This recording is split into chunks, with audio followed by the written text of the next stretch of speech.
Back in 2023, I engaged in one of the riskiest marketing tactics you could have ever imagined, and it paid off bigger than I could have ever imagined. At that time, a friend, Michael Tiger Joseph was his name, a filmmaker, documentarian. He recorded a series of films for the Nayib Bukele inauguration. Pretty cool seeing him be part of that. He said, Joshua, you're a dude who's doing all kinds of stuff with famous people. Well, what if you got a little further out over your skis? What if you did a series of threads on X platform called If I Were the Ghostwriter? And you picked famous people. Like, what if you did If I Were Donald Trump's ghostwriter? If I were Elon Musk's ghostwriter? If I were Alex Jones' ghostwriter? Pick these characters that are aligned or adjacent to you in some way, or they just fit the description of someone that you'd like to write for because their reputation precedes them and their infamy precedes them. And the full story of their life and their work has not yet been covered. And or they can have a profound impact on the world. So I did. I did one called If I Were Donald Trump's Ghostwriter. Now this was more than a year prior to the 2024 presidential election. And my perspective was he'd do a book called America 2099. Now, it would be better if it was America 2076, but it was Keeping America Great into the 22nd Century.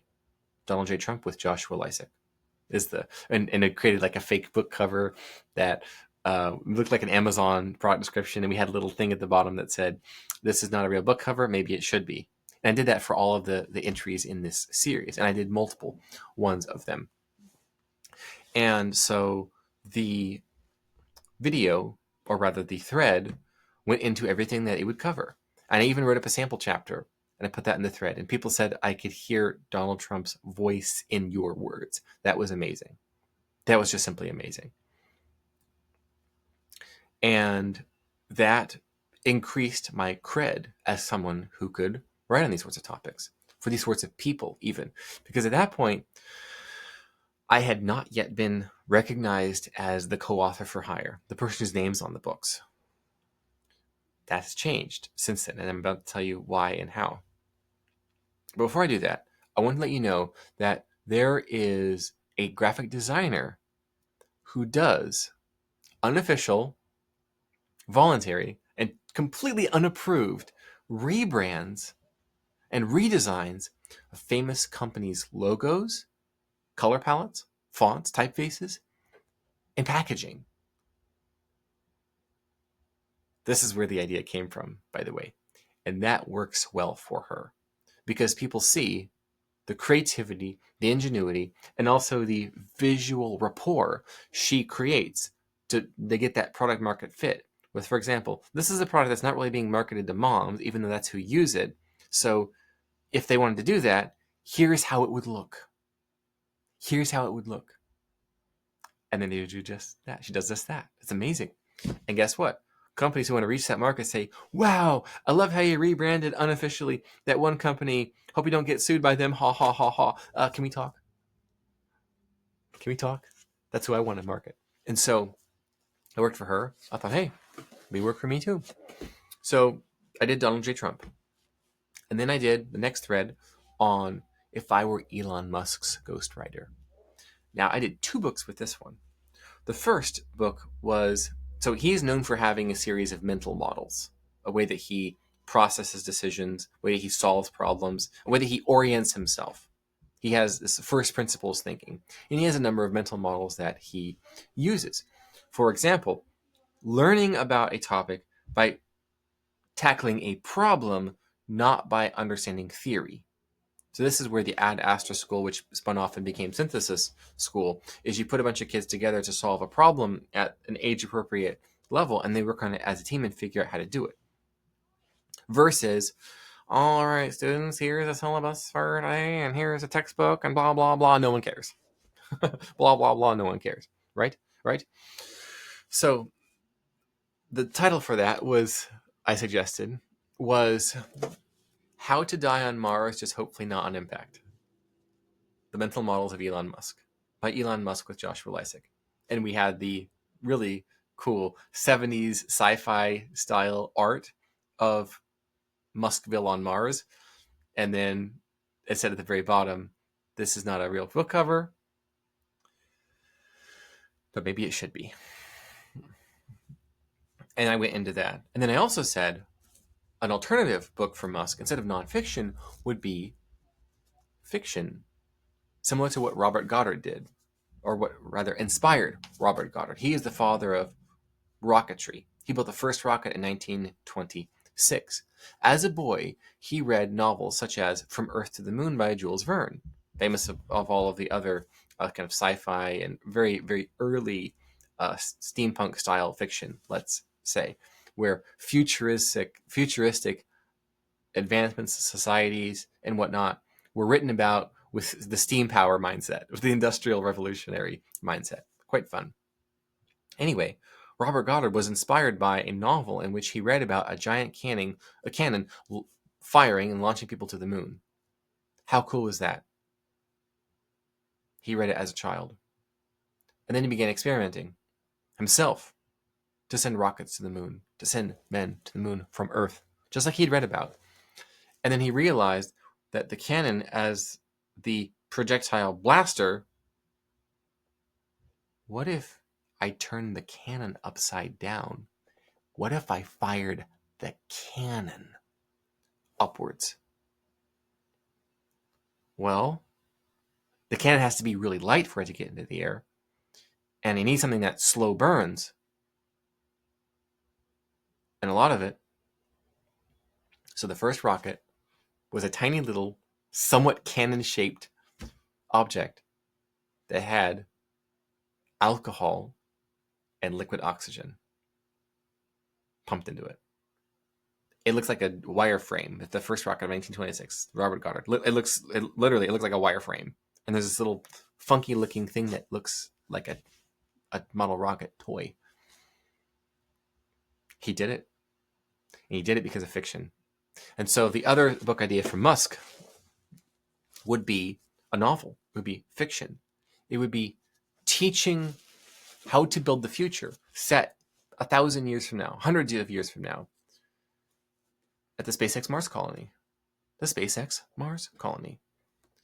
And it would likely be antagonists with a future form of a woke worldview, attempting to destroy those who are much weaker than them and wipe out ultimately the Mars civilization with their anti-human philosophy.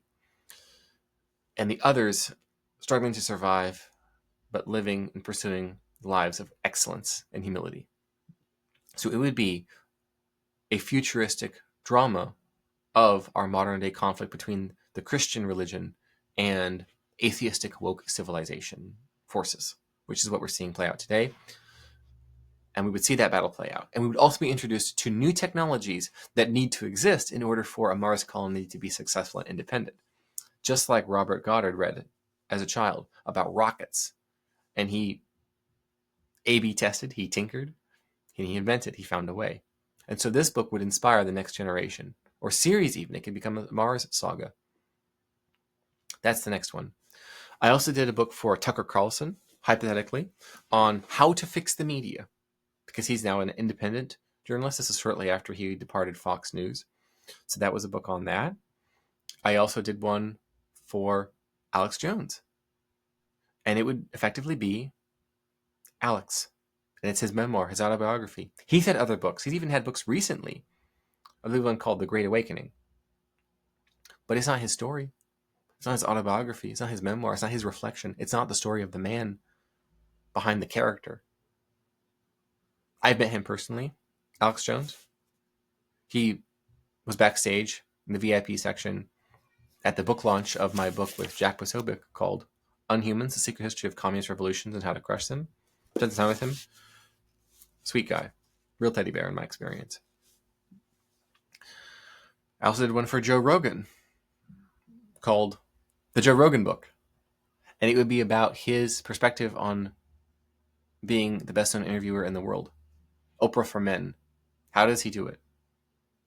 And in research for that book, I noticed that the most common question Joe Rogan asks his guests on the Joe Rogan Experience is, why did you do that? It's the most obvious question a journalist could ask, and yet so few do. So Elon, you wanted to buy Twitter. Why did you do that? And then let them talk. And then when they go down an interesting tangent, you ask, why did you do that? Why did you do that? Why did you do that? Fascinating stuff. Fascinating stuff. I also did a thread. What if I were a ghostwriter for Jack Posobiec?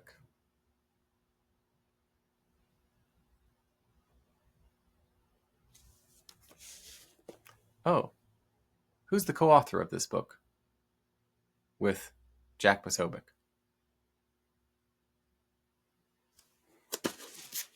High risk, high reward.